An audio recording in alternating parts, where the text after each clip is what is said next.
আগামী 16 ডিসেম্বরের পর থেকে কি আপনার আনস্টার ফোনগুলো বন্ধ হয়ে যাচ্ছে? আমি আপনাদেরকে ফুল ভিডিও ডিটেইলসে বলছি বন্ধ হয়ে যাচ্ছে কিনা। আপনারা ভিডিওটা শেয়ার দিয়ে টাইমলাইনে রেখে দিতে পারেন। আপনার বন্ধুও দেখতে পারবে আপনাদের সমাধান কি। যদি বন্ধ হয়ে যায় তাহলে সমাধান কি? আমি আপনাদেরকে পুরোপুরি দেখিয়ে দিচ্ছি। সো হ্যালো বন্ধুরা, কেমন আছেন সবাই? আশা করি ভালো আছেন। আমি আলহামদুলিল্লাহ ভালো আছি। ভিউয়ার্স, আজকে আমরা একটা নতুন টপিক নিয়ে কথা বলবো। সেটা হচ্ছে 16 ডিসেম্বরের পর আমাদের আনঅফিসিয়াল যে ফোনগুলো আছে এগুলো কি আপনি ডিলিট হয়ে যাবে? বিডিআরসি কি বলে? ভিউয়ার্স, গতকাল কিন্তু বিডিআরসি একটা মিটিং এ সব কিছু ডিটেইলস বলা হয়েছে। আপনারা কেমন সম্পূর্ণ স্টেপ বাই স্টেপ বুঝে।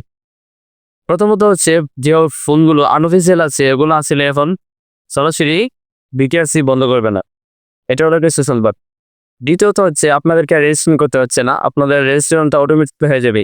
16 ডিসেম্বর আগে যে আনঅফিসিয়াল ফোনগুলো আছে সেগুলো অটোমেটিকলি আপনাদের সিম দিয়ে রেজিস্ট্রেশন করা হচ্ছে সেই আইডি দিয়ে এটা ফোনটা রেজিস্ট্রেশন হয়ে যাবে। আপনাদের রেজিস্ট্রেশন করতে হবে না। এখন কথা হচ্ছে যারা বিদেশ থেকে ফোন আনবে 16 ডিসেম্বরের পরে তাদের কি হবে? 16 ডিসেম্বরের পর সকল আনঅফিসিয়াল ফোন যারা বিদেশ থেকে নিয়ে আসবে অটোমেটিক বন্ধ হয়ে যাবে। কিন্তু এখানে একটা টুইস্ট আছে। সেটা হচ্ছে যখন কোন প্রবাস থেকে ফোন নিয়ে আসবে তখন একটা ফোন নিয়ে আসতে পারবে সে ফ্রিতে, এবং দ্বিতীয় আরেকটা নিয়ে আসতে পারবে ট্যাক্স ছাড়া, এবং তৃতীয় ফোন আনার সময় ট্যাক্স দিতে হবে। সুতরাং তার সাথের ফোনটা নিয়ে আসতে পারবে, এবং তার সাথে হলে তার সাথের ফোনটা ফাঁকা সত্ত্বে আরেকটা ফোন নিয়ে আসতে পারবে ফ্রিতে, এবং তৃতীয় ফোনটা নিয়ে আসার সময় অবশ্যই ট্যাক্স দিয়ে নিয়ে আসতে হবে।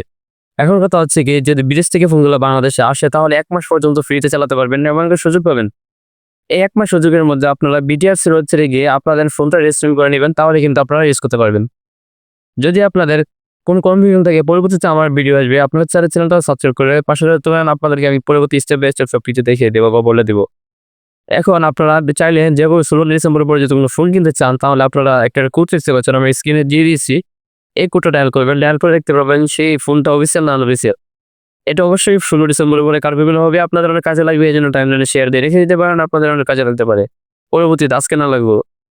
তো ভিউয়ার্স, আমি আপনাদেরকে ক্লিয়ার করে দিলাম আসলে বিটিআরসি আপাতত ফোন বন্ধ করছে না, আপনাদেরকে রেজিস্ট্রেশন করতে হবে না, এবং আপনাদের ফোনগুলো পরবর্তীতে যদি বন্ধ করেও দেই বা 16 ডিসেম্বরের পর থেকে যে ফোনগুলো বন্ধ হবে সেগুলো আবার কীভাবে অন করবেন সেই ভিডিও আমি আমার চ্যানেলে দিয়ে দিব। এর জন্য আপনাদেরকে চ্যানেলটা আসলে সাবস্ক্রাইব করে না তো ফেসবুক পেজটা ফলো করে পাশে থাকতে পারেন, এরকম নয় ভিডিও যা ফোন দেখা দিবে। তো ভিউয়ার্স, আজকে এই পর্যন্ত সবাই ভালো থাকবেন। আল্লাহ হাফেজ।